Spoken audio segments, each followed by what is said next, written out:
welcome to the Learning Lounge. We're delighted to be here with you today, and today we're going to talk about presentations.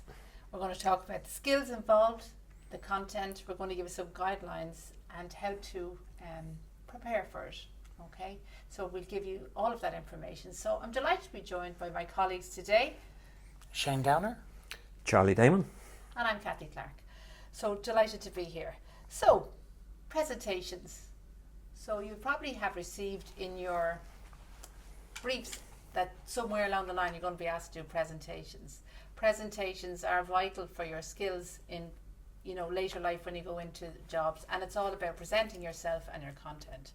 So we'll start off by actually talking about what we mean by presentation in the context of academia.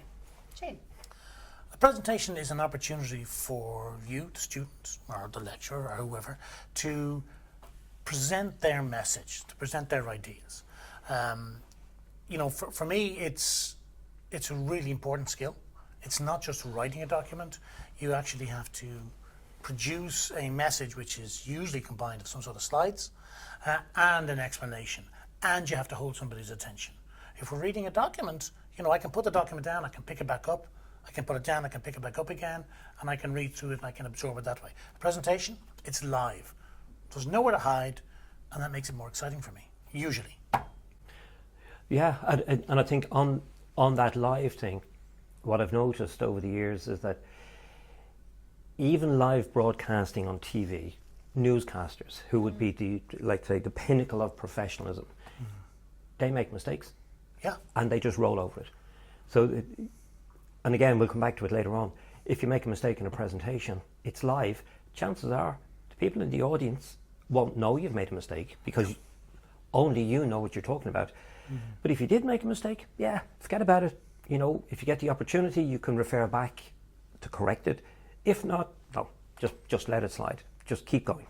I like it. Let it slide. I like that, Charlie. Yeah, don't get phased over it. I know a lot of students would, I made a mistake, and then the brain just bang, I made a mistake. No, just go with the flow. We'll come back into the those scenarios and what we can do to prepare for those.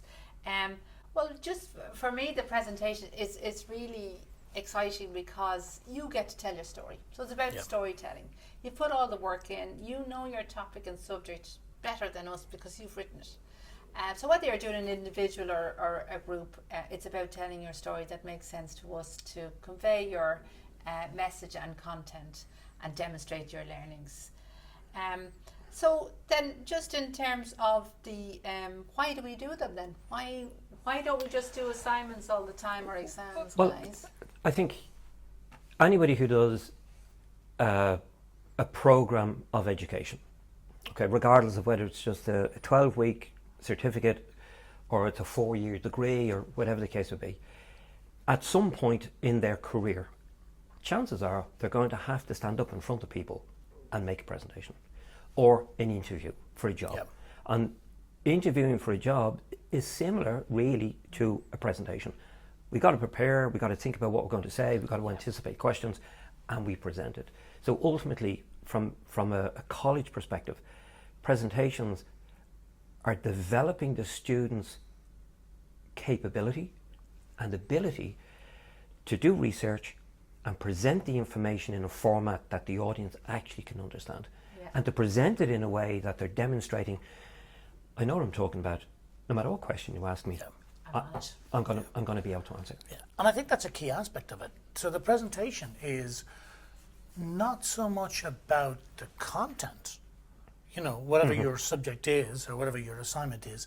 It's you have to communicate it. Yes. It's all about communication. Yep. It's who's your audience, how are you going to get their attention, how are you going to keep their attention, and how are you going to get them to understand what the message is that you want to convey.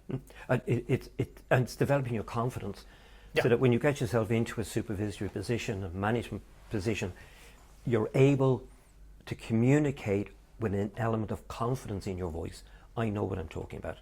I've done the research on this. So the presentation, unlike a written thing, the presentation keeps your mind has to be thinking constantly, because you have to remember the totality of what you're talking about, and then you've got to kind of not necessarily summarize it, but you've got to be able to pick the most important little bits of information and present them coherently. Is it fair to say that there's probably more risk but more opportunity in presentation to make a good impact? Yeah. I think it's a very, very thin line between making a really, really good presentation and making a presentation that's easily forgotten about. Yeah, memorable, and we'll come back to that later on when we're looking at the guidelines. But so what we're saying, guys, is that we're developing a skill set. Yes. Yeah, very much so. You know, that can take us from our college environment right through to our career. Yeah, and it's we're developing a skill set even now today. And I remember the very first presentation. Actually, I was studying law. I was actually studying constitutional law. Would you believe? And no, we don't believe that. It's a long, long time. I think they But wrote. you chose a different direction. I think it wasn't long after they wrote the Constitution. but 24. My wife and I, we had a holiday home down the country, and there was lots of problems going on. And for some unknown reason, somebody called a meeting of all the residents. Right? And me, somebody else said that if you hold this meeting, we're all going to be put off the caravan park. I don't know what popped into my head. But I said, no, that's it. The Constitution gives us, there's an article in the Constitution gives us the right to form unions association. And before I knew anything about it, somebody had a chair. I'm propped up on top of this chair talking to about 1,500 people. And I just, total brain fade. And one of my chums was standing beside me and said, just say exactly what you said. Now, luckily enough, I remembered, but I had difficulty understanding the concept of the Irish Constitution. So I had to take my time learning. Right? Like now we've done a session on study skills, but once I started talking about it, and this is the secret, this is the thing, the confidence actually came out, and people understood what I was saying. Because I was able to phrase it in a way that wasn't the Constitution, it was a summary of what the Constitution actually said. We're not saying we're perfect. It happens at all levels and all stages, and we've all had to go through that journey. You know. Sorry, my point there was, sorry. What is your point? Sorry, my point was, that was a long, long time ago. But every time I make a presentation, every time I stand in front of the classroom, I'm still learning something different. Yeah. I'm still learning about, actually, that didn't go so well. Why did that not go so well? Next time, don't do it like that. Do it this way, do it this way, do it this way. Yeah. Okay. So we know what it is, and we know Charlie's lovely story of how I'm celebrating he's managed to get through all of that. And Did you win the argument? I did. I did. So why are we doing them? Why? Well, I suppose it depends on we're talking about from an academic performance point of view, right? So in most courses now, you're going to have to deliver a presentation somewhere online. Yes. It may be an individual, it may be part of a group presentation, but you're going to have to demonstrate your ability to meet the learning requirements, the learning objective, the output that's required. So that's going to be a function of both the presentation itself, but also the content. Yeah, I wanted to come back to the why because, you know, there has been feedback in the past where it's, they're just voting on a presentation for the sake of it. So I think it was worth mention again. I don't think so. I think it's become mandatory, hasn't it? I think if we just gave written assignments, individual based written assignments over a 4-year program, it would become very, very boring. Yeah. Both for us as lecturers, but for the students as well. But it wouldn't reflect the real world. No, it wouldn't. No, It wouldn't. That's true. No. It's all about presentation. You're presenting yourself. Okay, so thanks, guys. So really, I suppose we should talk about some, you know, how to present, some guidelines, maybe for the presentation layout itself, and then maybe on communication skills. Yeah. For me, it's all about communication. You know, it's I need to understand the audience. That's the very first thing. Who am I presenting to? You know, in the case of it's an academic program, you're presenting to your class, but really your core audience is your lecturer, your assessor. What do they want? What are they looking for? What rocks in their the boat? brief. It's in the brief. It's in their brief. What rocks their boat? You know, how do you grab and hold their attention? And if you haven't seen the session on assignment briefs, watch that one. But in terms of the presentation, I want to watch something that's enjoyable. That makes Yeah. sense. That makes sense. And I want to see somebody make a presentation demonstrating, I've done the work on this. I know what I'm talking about. I'm Yeah. comfortable with what I'm actually saying. So I was just going to say, you have to remember we sit through an awful lot of presentations. So, and we'll talk about planning for it, but you know, we want it to be memorable. Yes. And Yes. we want more. So give us the key takeaways. And God, I wish we had more time to ask for more. That we're energized by your presentation as well. You were going to say, Shane. Well, I was going to say, sort of building on that, you know, it's a really good presentation makes my job so much easier. Yeah. I don't have to put any effort. I don't have to force myself to pay attention. I'm You're grabbed. Yeah. You know, I'm wrapped with attention to what somebody is telling me, and I get what their message is.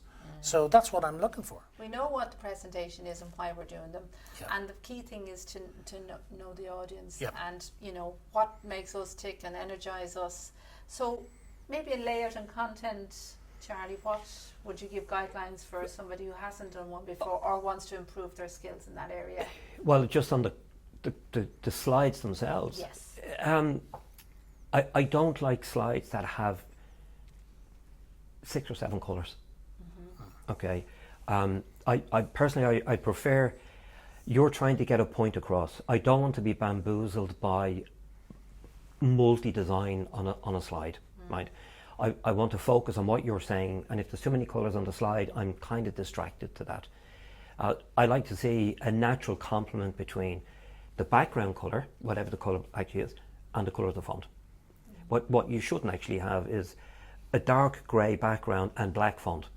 You know, if it's a dark grey background, have a yellow font so that the font actually stands out from the scheme.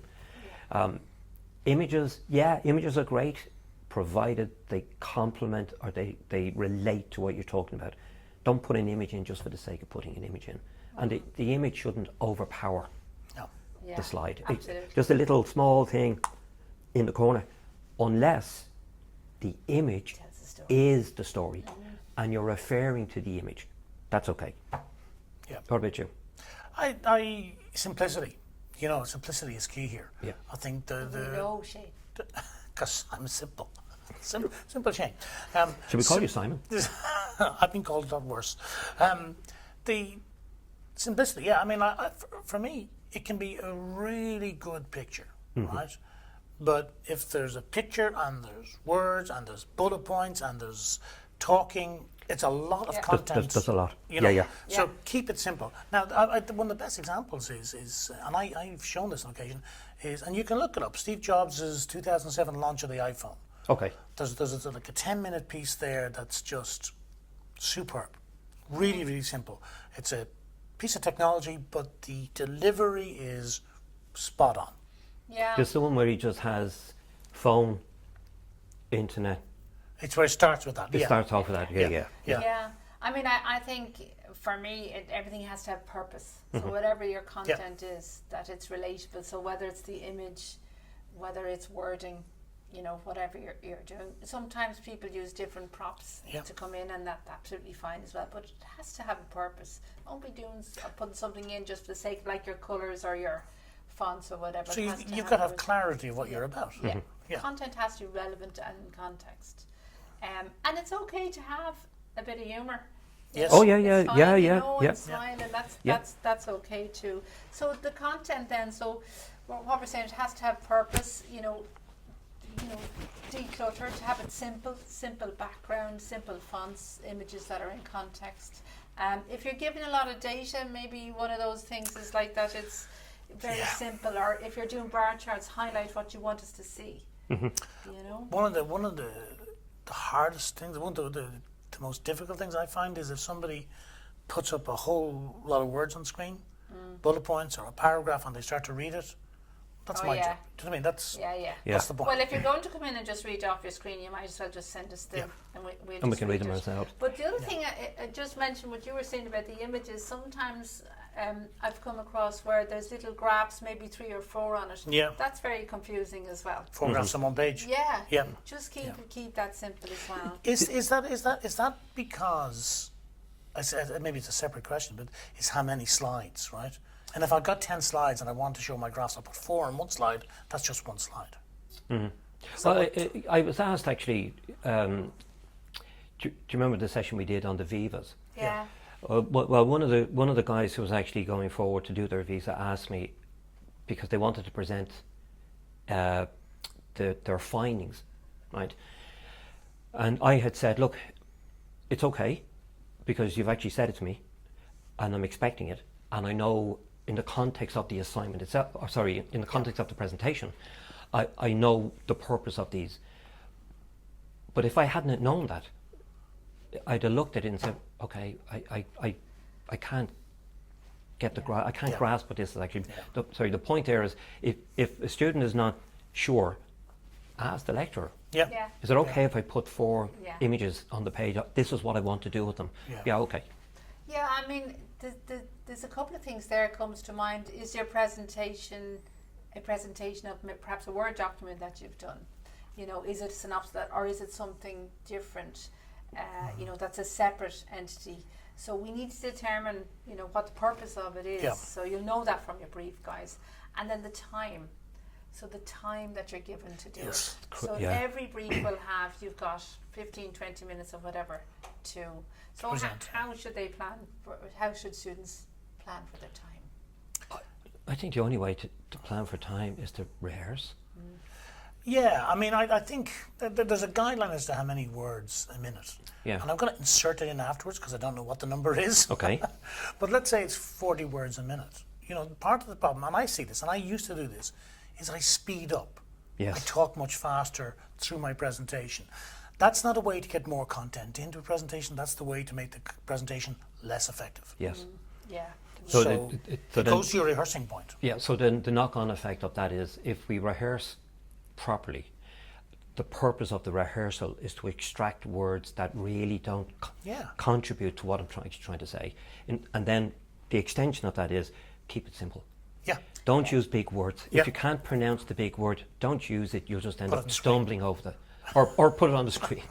You'll just end up stumbling over the thing. It disrupts your train of thought. Yeah. Okay. Yeah. Keep it simple. Keep it simple. Keep it simple. Is that like a form of précis presentation? Which, To like, you know the way we used to précis a story or an essay? yeah. To shrink it? Well, same thing with a presentation. Yeah. I've no idea what that word means, but yeah, it sounded very good. Sounded very good. It's from back in the constitutional days. So what we're saying then, if you're given a time period, we're rehearsing and we're preparing, but we need to see how many slides that Yep. we need to do. But the time, just to mention, the time includes setup. It's on the Yes, screen yes, yeah. Yeah. and includes the Q&A. Because Yeah. more often than not, learners come in, something's to the cloud, and they're trying to get the technology, and Yeah. technology doesn't always work, as we know.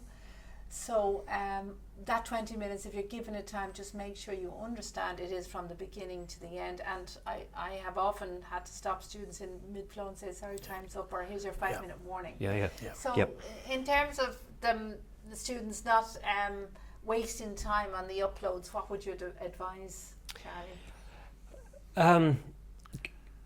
Come in ready to roll. If you're going to present from your own laptop and you're going to plug it in, don't come in and then set up your laptop and then load up the software.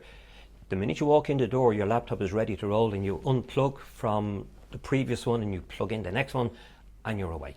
Yeah. And that's it. Yeah. 1 minute setup time. Yeah. Shane? I think technology can be your friend or your enemy here, right?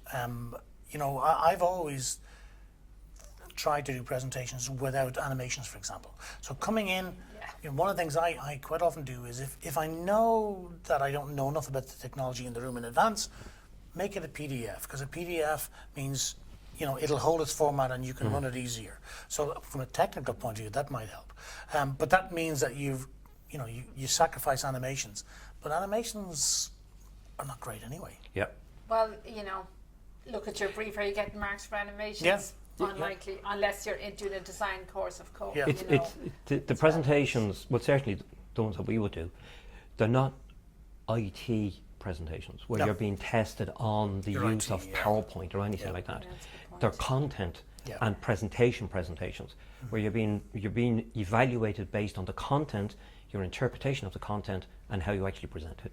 Yeah. Okay. Yeah. So animations, no. Yeah. No. So much Another can go thing wrong. that has been useful that I found, if you wanted to email the presentation to your lecturer in advance, Yeah. you know, always say is have a backup. Yeah. You know, so if the tech Yeah. get in, if you can get into the room beforehand, we're saying into the room, check it out, save it to PDF, slow down on your animations. That would be good. Why is he smiling? Why is Shane smiling? Because to be able to email it in advance, you have to have finished it in advance.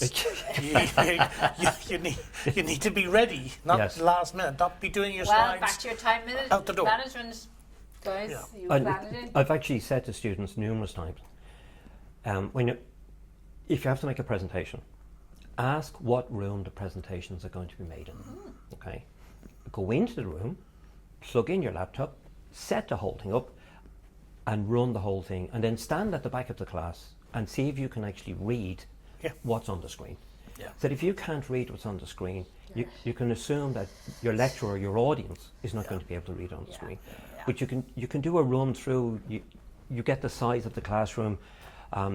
If there's a group of you, you can actually listen to each other in terms of tone.